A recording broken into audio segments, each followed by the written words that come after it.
പാകിസ്ഥാനിലെ സ്ഥിതി ദിനം വഷളായിക്കൊണ്ടിരിക്കുന്നു. അവിടെ അസീം മുനീർ അധികാരത്തിലേറിയതോടുകൂടി സാമ്പത്തികമായി തകർന്ന പാകിസ്ഥാനിൽ രാഷ്ട്രീയ അനിശ്ചിതത്വം തുടരുന്നു. ഇതിനിടയിലാണ് അവിടുത്തെ ബുദ്ധി കേന്ദ്രങ്ങൾ ഇല്ലെങ്കിൽ പ്രൊഫഷണലുകൾ എന്ന് പറയുന്ന ഡോക്ടർമാരും എഞ്ചിനീയർമാരും അക്കൗണ്ടന്റുമാരും ഉൾപ്പെടുന്ന ഒരു വലിയ സമൂഹം പലായനം തുടങ്ങിയിരിക്കുന്നു എന്നുള്ളതാണ് ഏറ്റവും പ്രധാനപ്പെട്ട റിപ്പോർട്ട്. കഴിഞ്ഞ കുറെ കാലമായിട്ട്, അതായത് കഴിഞ്ഞ ഒരു വർഷത്തിനുള്ളിൽ 5000-ഓളം ഡോക്ടർമാരാണ് പാകിസ്ഥാൻ വിട്ടത്.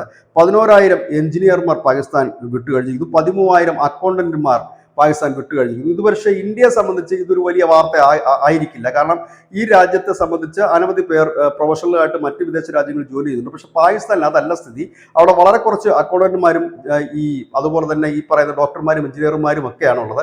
കടുത്ത സാമ്പത്തിക പ്രതിസന്ധിയെ തുടർന്നും ഈ രാഷ്ട്രീയ അനിശ്ചിതത്വം കൊണ്ടാണ് പലരും നാടുവിടുന്നത്. പക്ഷേ ഇപ്പോൾ അതിനെ തടയിടാൻ മുനീർ ഭരണകൂടം കണ്ടുപിടിച്ചിരിക്കുന്ന ഒരു മാർഗം, ഇവരൊന്നും പ്രൊഫഷണൽ അല്ല എന്ന് കാണിച്ചുകൊണ്ട് ഇവരെ വിമാനത്താവളങ്ങളിൽ തടയുകയും അവരെ അറസ്റ്റ് ചെയ്യാനുള്ള ശ്രമവുമാണ് ഇപ്പോൾ നടക്കുന്നത്. ഇതിനെതിരെ ഒരു വലിയ പ്രതിഷേധം തന്നെ രൂപപ്പെടുന്നുണ്ട്. അതായത് മുനീറിനെതിരെ പാകിസ്ഥാനിൽ രൂപപ്പെടുന്ന ഒരു വലിയ പ്രതിഷേധം.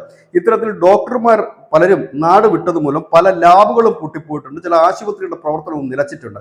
ഇത്തരത്തിൽ മുൻപോട്ട് പോവുകയാണ് എങ്കിൽ നമ്മൾ അഫ്ഗാനിസ്ഥാനിൽ കണ്ടതുപോലെ, സിറിയയിൽ കണ്ടതുപോലെയൊക്കെ മുറിവൈദ്യന്മാരൊക്കെ ചികിത്സിക്കുന്ന ഒരു രാജ്യമായി പാകിസ്ഥാൻ ഒരുപക്ഷെ മാറിയേക്കാം. കാരണം ഒരു രാജ്യത്തിന്റെ കരുത്ത് എപ്പോഴും പ്രൊഫഷണൽസ് ആയിട്ടുള്ള ആളുകളാണ്. ആരോഗ്യ മേഖലയിലായാലും നിർമ്മാണ മേഖലയിലായാലും ഒക്കെ തന്നെ. പക്ഷെ ഇവിടെ സംഭവിക്കുന്നത് ഡോക്ടർമാരും എഞ്ചിനീയർമാരും അടക്കം കൂട്ടത്തോടെ രാജ്യം വിടുകയാണ്. ഈ അടുത്ത കാലത്താണ് സൗദി അറേബ്യ പാകിസ്ഥാനികളെ തിരിച്ചയക്കുന്ന ഒരു കാഴ്ച നാം കണ്ടു. യാചകരായിട്ട് ഇനി ആരും ഇങ്ങോട്ട് വരണ്ട എന്ന് പലവട്ടം സൗദി പാകിസ്ഥാന് മുന്നറിയിപ്പ് നൽകിയതാണ്. ഏതായാലും പാകിസ്ഥാനിൽ ഉള്ളതെല്ലാം പെറുക്കി കെട്ടി നാട് വിടുന്ന കാഴ്ചയാണ് ന്യൂസ് ഡെസ്ക് മലയാളം.